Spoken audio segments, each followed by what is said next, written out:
Hi, my name is Bailey. I'm calling to ask about your property and Hey guys, it's Bailey. I promised to do a video talking about my Ringless voicemail campaign and all the steps that I took to send my messages out. So this is that video. It's so nice out. I had to sit outside. So let's jump into it. So first, I'll give a brief overview about what Ringless voicemail is. I'm assuming that if you're watching this video, you already know.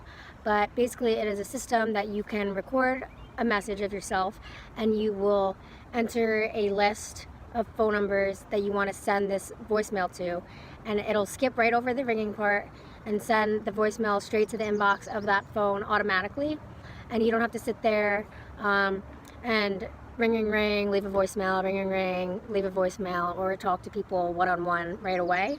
So the idea is that you're going to be only bringing in attention from people that are interested from your message. I also made a video talking about how I came to the decision to do Ringless voicemail in my pros and cons of different marketing techniques video. So if you didn't see that and you're trying to think if this is for you, check it out. But a brief summary is that it fit my budget and it fit my schedule because I don't really have the time to sit there to, endlessly and call, say, 1,000 people. So now I'm going to get into the process and all the steps that I took to actually get these messages out. First step is you need a list. So you can't just be sending these voicemails to every single person in your entire state or in your entire county or area because it does cost money. So you want to try to target the people that you're going to be reaching out to try to increase the chances that they're going to get back to you. So the list that I went with was a high equity absentee owner list that I got from ListSource. I chose single family homes, 90% or higher equity with absentee owners that live both in state and out of state. And for my specific town, I got around 1,300 different contacts or a list of people that fit that criteria. So then I went ahead and bought that information from ListSource. It cost around $240 for about 1,300 leads. I originally was going to do a smaller number, originally I actually did buy a smaller number than that, but once I kept following along the process, I realized that the Ringless voicemail was going to be cheaper when I had over 1,000 people, so I said screw it and just bought the entire list instead of, I think originally I was trying to do 600. This is also good because hopefully it'll increase my chances that people will respond.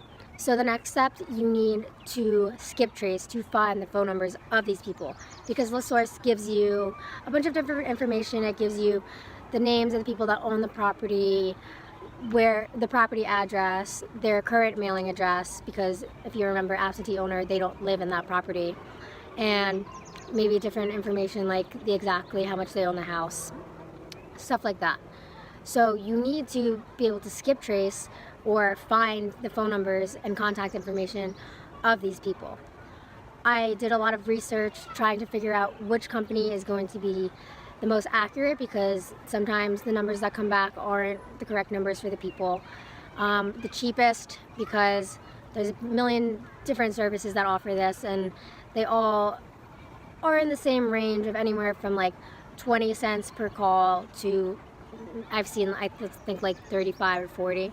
So it's all within that range, but if you're doing, say, thousands of numbers, then it's really going to add up and make a difference in your price. So after doing a ton of research trying to find the cheapest but also most reliable, I decided to use, it was called Empower Solutions. I'll put a link in the description as well as a link to ListSource, the site that I used to buy the list from. This particular service offered, I think,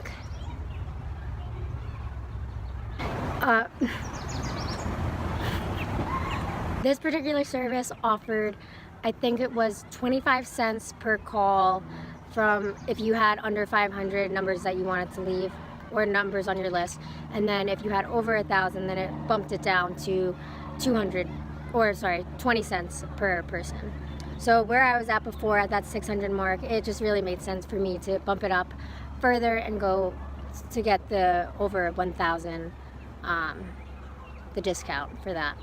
Next, you're actually going to need to find your Ringless voicemail service that will be the company that will be actually sending out these messages to all the people on your list. So if you recall, first you needed your list, second you needed to skip trace, third you need to actually send the ringless voicemails. All three of these steps cost money, so I spent a good amount of time researching to see what was going to be the best deal for the best deal for the amount of numbers that I wanted to call. The company that I wound up using is called Sly Broadcast. I like them because you pay in credits, so you spend, I forget exactly what the price was. I'll put a screenshot of it so you can see. It was the same deal for different ranges of numbers that had different prices, and I think it was something like 20 cents per message. I really like their service because not all the services allowed you to input a list of, say, 1,000, or in my case, 1,300 numbers and send it all at once. A lot of them you had to manually input different information that was going to take a really long time at the volume that I wanted to do. And also something that I found with this service is that you can set up different times that you want your messages to go out, and you can record your message straight there on the right there on the website, which I'm sure you can do on all these other ones, but just the interface was really simple, and I really just, once I was on there, I was like, okay, this is the one I'm going to use. So next, the only step left is to record your voicemail and pick a time for it to be sent out, and then you just have to wait. So I was thinking about different things to say on the voicemail. Obviously, you don't want to say too much, but you don't want to say too little. You want to sound credible, but you don't want to sound like a scammy, like big business. So this is the message that I wound up putting together. Hi, my name is Bailey. I'm calling to ask about your property. I'm actually an investor that lives, and I'm looking to pick up a few properties in the near future.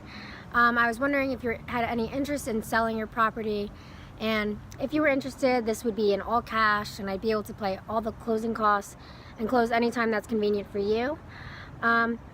If this sounds interesting to you, I'd love to chat, but also if you want to check us out first, we do have a website.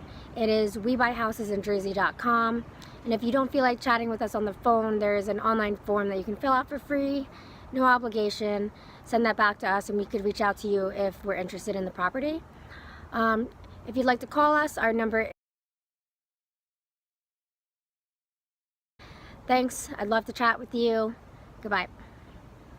So that was the general gist of the message that I sent, and I think it might be bordering on the line of too long, but I did want to get into the fact that I had a website and that there was a different way to get into contact and kind of get the process started other than just talking on the phone.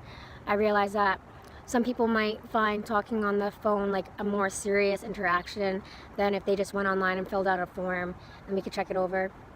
But I also didn't want to come off as a business, so I had a little script ready for me to read off of, but I by no means read it word for word. It was just kind of a reminder of all the things I wanted to touch on. So the last thing that needed to be done with this was to pick a time for this to be sent out. And I was kind of going back and forth between what time of day would be best to drop these into the voicemail boxes. And I determined that I think dinner time would be a good time, because first thing in the morning, you probably have a bunch of things on your mind that you want to get done during the day. Yeah, you're probably more fresh in the head, but probably your first obligation of the day isn't to give someone a call back that randomly left a voicemail for you. So I picked dinner time because hopefully by the end of that time they're done, say, working or picking up kids, or a lot of these people I'm expecting to be older. So just around dinner time, they might be more relaxed, might have a beer or two in them, might be more inclined to give us a call back. Now, I guess all I have to do is wait and see what kind of responses I get. So I'll be making another video talking about, hopefully, the people that respond to my voicemail, and if not, go over what I think went well with it, what I think went wrong, and make up some plans to move on from there. So that's all I've got for today. Thanks for watching. If you're currently doing a marketing plan of your own, or if you have one that you suggest that I should try out, comment below and like this video. Thanks for watching. Goodbye.